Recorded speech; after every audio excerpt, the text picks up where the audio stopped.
It's 7:30. Good morning, I'm Ian Crouch with Hunter News. Newcastle's Anglican bishop has named the priest responsible for the abuse he suffered in the 1970s. It's alleged the late Ian Chevill groomed, then abused Greg Thompson when he was a 19-year-old student at the University of Newcastle. Chevill had previously been accused of abuse while he served as a priest in Queensland in the 1950s. A new economic development strategy is being adopted by Singleton Council in order to provide direction for growth and development in the town. The strategy will look to sustain local development through enhancing livability, tourism and innovation.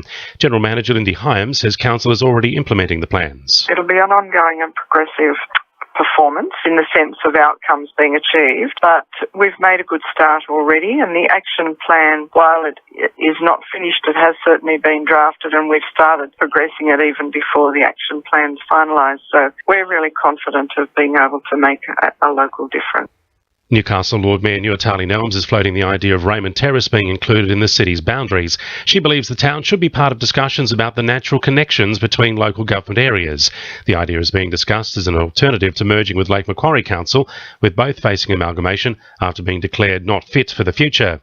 As the weather warms up, Hunter residents are being reminded to ensure their backyard pools are safe. During the last 10 years, more than 330 Australian children under the age of 5 have drowned, many in backyard pools. Hunter residents are being reminded it's critical fences are compliant to the required standards, ensuring there are no gaps greater than 100 millimetres under or between fence panels. Acting Health and Building Manager at Cessnock Council, Grant Hamilton, says more information is available at your local council. Pool owners can contact their local council to get information as to whether their pool barrier and their pool fence is compliant with the latest standards. You can request for a swimming pool certificate of compliance. They can also provide the owners with information as to what changes may need to be undertaken to bring about the compliance of the pool barrier. Newcastle Council admits the cost of constructing a rainbow crossing in the city is far too expensive. The project is likely to cost $25,000, with other options to be discussed at a meeting tonight.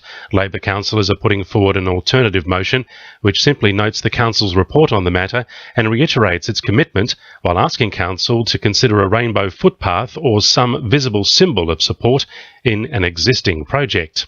The local Aboriginal and Torres Strait Islander community can seek advice from Indigenous Business Australia today at free information sessions at Raymond Terrace. The information sessions being held from 9:30am till 4pm at the Urunga Aboriginal Corporation aim to inform the community about home ownership and how the IBA can assist them. In the last 40 years, IBA's Indigenous home ownership program has assisted more than 16,000 Indigenous families in buying a home. Richard Burton from IBA says he's encouraging the community to consider if they can enter the housing market. Get them to start thinking about buying their home instead of being in the rental cycle. So a lot of people believe, like they do a self-assessment where they think, I'm not eligible because I might have unsatisfactory credit or I might be single. Yes, so it's just to start the conversation about have you thought about getting in home ownership. Sport, thanks to our sponsor, Warners Bay Sports Club's Melbourne Cup Carnival. The Newcastle Jets are feeling the pressure to perform following their upset win over Melbourne Victory. They face 3 tough fixtures to start the season, coming away with 6 points from a possible 9.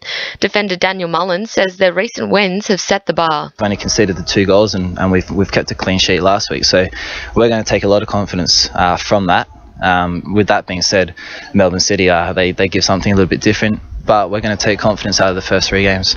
Women's Jets striker Tara Andrews has made her Matildas debut in their 1-1 draw with China on Sunday night. The 21-year-old came in on the 74th minute for Michelle Heyman. And Newcastle Jockey Club has been given the green light to resume racing, with the construction of their new inside track now complete. The introduction of Beaumont Track was delayed 6 weeks due to safety concerns, but is ready to go starting with the Derby Day meeting this Saturday. That's Sport, I'm Georgia Moylan. 2 in your RFM News Time, 26 to 8.